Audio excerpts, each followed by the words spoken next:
Good morning. I'd like to thank everybody that's here today.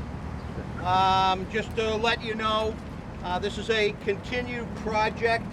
Friends of Woburn Veterans did this reconstruction of the monument, which was placed here the 4th of July in 1913.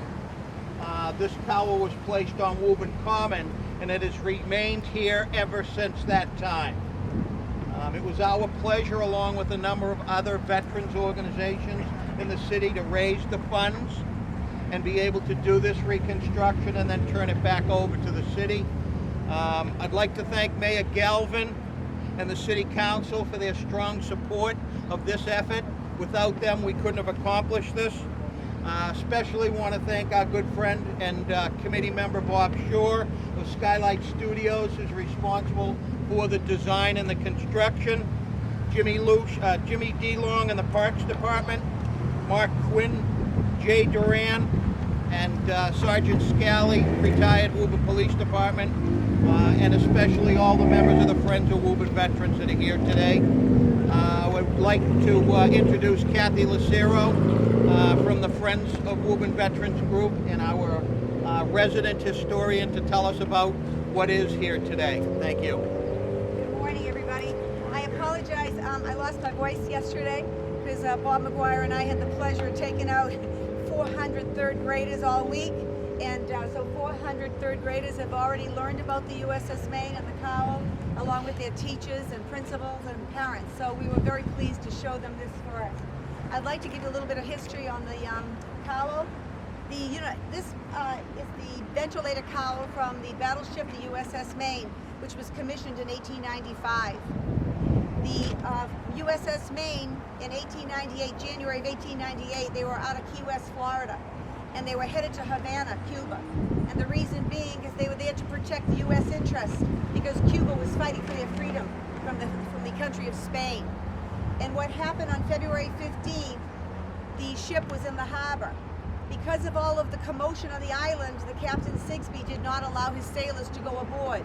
And therefore, they were there at 10 o'clock at night, mostly in bed sleeping, when the explosion occurred under the battleship Maine.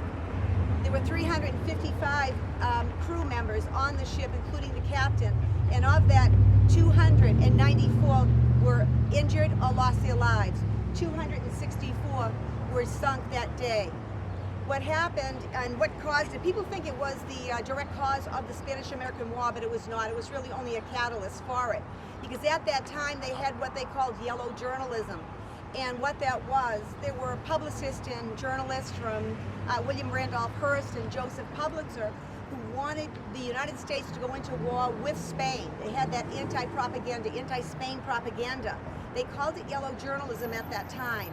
And what happened was President McKinley, after a few months, decided, along with Congress, to declare war. And war was declared April 25th, 1898. Very short war, 3 months.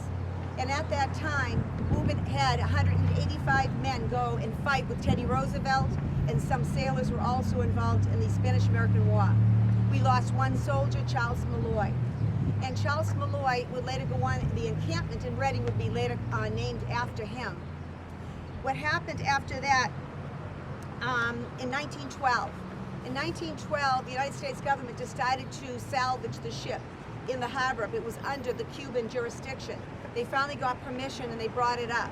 And before they allowed it to be sunk with a honorable military honorable ceremony, they salvaged the ship. And what they decided to take was all of the artifacts and relics. They found 66 bodies when they brought the ship up. Those 66 bodies were interred at Arlington National Cemetery, which made a total of 229 that were interred at Arlington National Cemetery. And then what happened from that, it was offered to the American people and to patriotic groups, would you like to have a relic from the USS Maine? Because the battle cry had started before the war, remember the Maine. And to the hell with Spain was the rallying cry that got us into the war. What people don't realize is that this ship, the relics that are on it, were only offered, as I said, to patriotic groups. And what happened was in Woburn, there was a group under Arthur Witchell, who owned the Witchell drugstore right over here by the Busy Bend, and along with other Woburn men, businessmen decided to fill an application in with Congress, and they did that in 1912. And they were rejected because they weren't a patriotic group.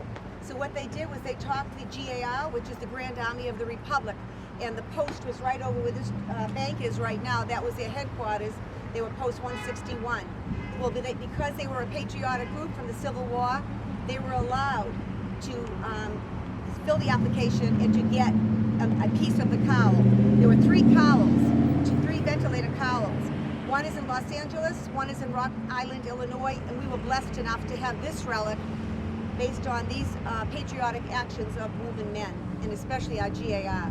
Originally it was going to be at Woodbrook Cemetery, but they decided that that wasn't enough for the public to see. So they had a fundraiser, and in 1913, on the 4th of July, there were thousands of people here to honor and celebrate July 4th.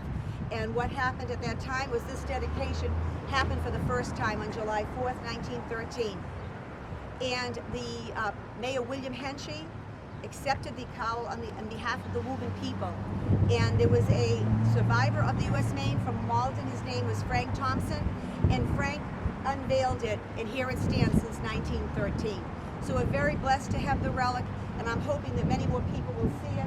These are some of the pictures that we found that I had actually, and then we will. This picture and that medal was left by a stranger at one point at some time, and it was left inside, and Jerry Scally has been kind enough to frame it up. So with that, this is the beautiful USS Maine ventilator cowl. Thank you.